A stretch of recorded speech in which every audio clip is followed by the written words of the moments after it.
అండి అందరికీ నమస్కారం. Welcome to my channel. ఈ వీడియోలో ఇప్పుడే అందిన వార్త పెన్షనర్లకి గుడ్ న్యూస్. కేంద్రం కీలక అప్డేట్.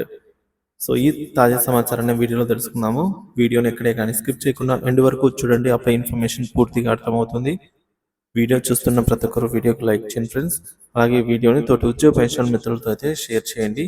కొత్తగా మన ఛానల్ చూస్తున్న వారు సబ్స్క్రైబ్ చేసుకున్నట్లయితే దయచేసి మన ఛానల్ని సబ్స్క్రైబ్ చేసుకోండి. దీని ద్వారా నేను చేసే లేటెస్ట్ వీడియోస్ అన్ని మీ వరకు రీచ్ అవుతాయి. ఆలస్యం చేయకుండా వీడియోలోకి అయితే వెళ్ళిపోదాము. పిఎఫ్ చందాదారులకు సూపర్ న్యూస్ అండి. ఈపీఎఫ్ఓ క్లెయిమ్ ప్రాసెసింగ్ వేగం అయితే భారీగా పెరిగింది. ఇటీవల సాఫ్ట్వేర్ అప్గ్రేడ్ అవ్వడంతో ఈ ప్రాసెసింగ్ వేగం అనేది 30% పెరుగుదల నమోదు చేసింది. ఆగస్టు సెప్టెంబర్ నెలల్లో సంవత్సరానికి సుమారుగా 30% పెరుగుదల ఉన్నట్టు ఈపీఎఫ్ఓ వెల్లడి చేసింది. గతంలో క్లెయిమ్ ప్రాసెసింగ్ చాలా నెమ్మదిగా ఉండేది. ఎమర్జెన్సీ సమయంలో చందాదారులు డబ్బులు విత్డ్రా ఎలా చేసుకోవాలో అని చెప్పి ఇబ్బందులు పడేవారు.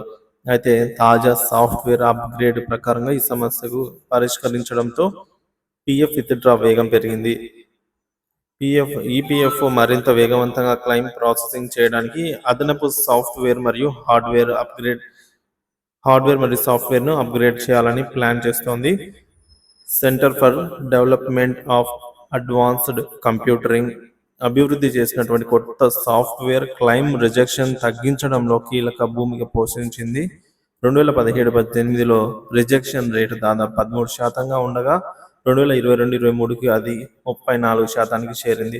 2022-23 మధ్య 52 కోట్ల క్లెయిమ్ ప్రక్రియ. ఈ విధంగా 25.8% తిరస్కరణలు నమోదయ్యాయి.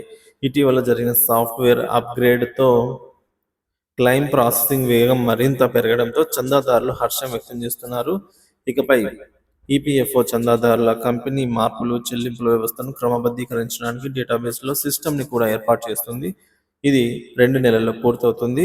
అదనంగా ఇటీవల పాలసీ మార్పులు జరిగాయి. క్లెయిమ్ కోసం డాక్యుమెంటేషన్ అవసరాలను సడలించారు. గతంలో డాక్యుమెంట్స్ కారణంగా దాదాపుగా 10% క్లెయిమ్స్ తిరస్కరణకు గురి అవుతుండగా ఈ మార్పుతో వినియోగదారులు మరింత సౌలభ్యం పొందనున్నారు.